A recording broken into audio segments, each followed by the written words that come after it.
Joining us now is Virginia Democratic Senator Tim Kaine. Thank you so much for your time tonight, Senator. Now, we had your colleague, Republican Senator Bill Cassidy, on last night. Right after he met with President Biden, he told us that the meeting was a success and that there is common ground. 24 hours later, are you optimistic that there will be, in fact, a bipartisan COVID relief bill?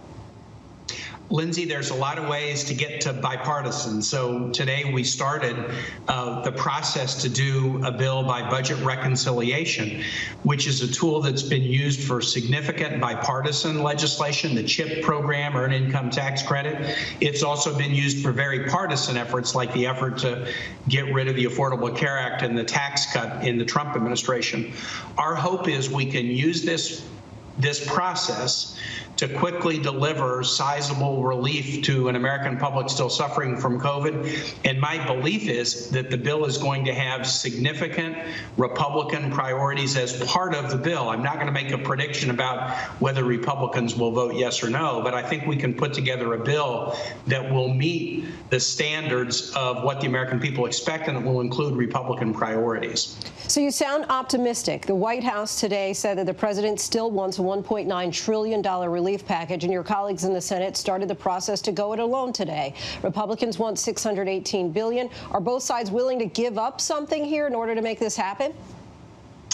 Well, I think that the challenge with giving up something off that top line is if you listen to the testimony of, say, Jay Powell, Fed chair, or former Fed chair and current Secretary of the Treasury, Janet Yellen, they're saying that we are in still dire circumstances from a health and economic standpoint, and the biggest danger to our country right now would be to go too small rather than too large. So the message that President Biden and Secretary Yellen gave to Democrats today in a conference call is go big, go soon, because the American public is still suffering. So I do think you'll see some Republican and Democratic disagreement about the top line, but I am inclined that we should go big because people are still suffering. But the component pieces of the bill can be very shaped by discussions of the kind that President Biden had with the Republican senators yesterday. Well, one big sticking point with Republicans seems to be raising the minimum wage to $15 an hour. Your fellow Democratic Senator Joe Manchin has also said that he's not in favor of it. The pros and cons of the proposal aside, would it be worth kicking that can down the road a little bit if it meant a bipartisan bill? I believe it was Senator Cassidy who said yesterday, it doesn't matter how much you're going to get paid if you don't have a job.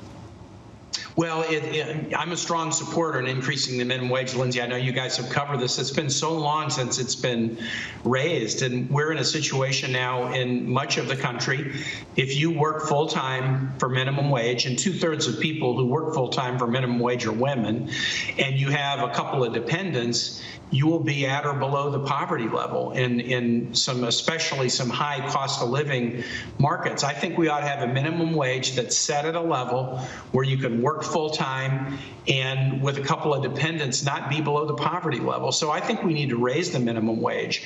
Now, look, a reconciliation vehicle requires that you get 50 votes plus potentially a tiebreaker from the vice president. So if there are folks on the Democratic side, I support the minimum wage increase. If there are folks who don't, then that can complicate the path on using reconciliation for it.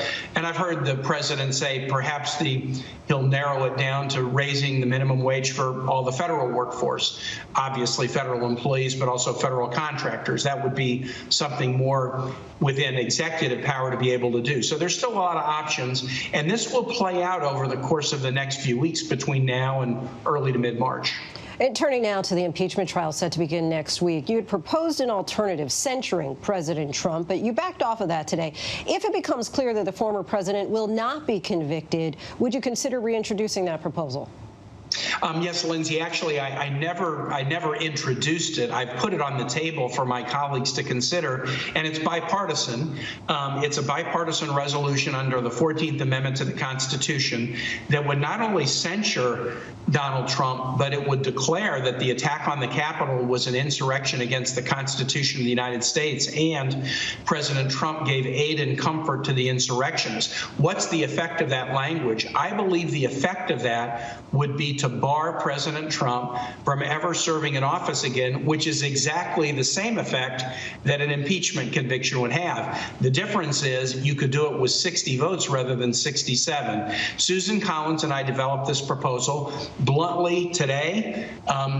Not enough Republicans will support it because they are not sure they want to put a hurdle in Donald Trump's way if he should ever run again, and not enough Democrats are going to support it because they think it should be conviction or nothing.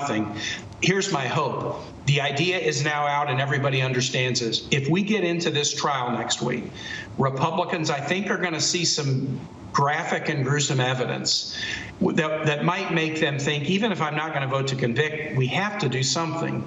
And Democrats might think, you know what, on this evidence, it would be a shame to have all the headlines say Trump acquitted again. Is there another alternative? So Susan Collins and I have a good faith alternative on the table that we think would have real practical consequences for a future Donald Trump candidacy. It doesn't have enough support now, but as we get into the trial, possibly people will look at it as an alternative. Well, Senator Kaine, thank you so much for your time. Absolutely. Thank you, Lindsay. Hi, everyone. George Stephanopoulos here. Thanks for checking out the ABC News YouTube channel. If you'd like to get more videos, show highlights, and watch live event coverage, click on the right over here to subscribe to our channel. And don't forget to download the ABC News app for breaking news alerts. Thanks for watching.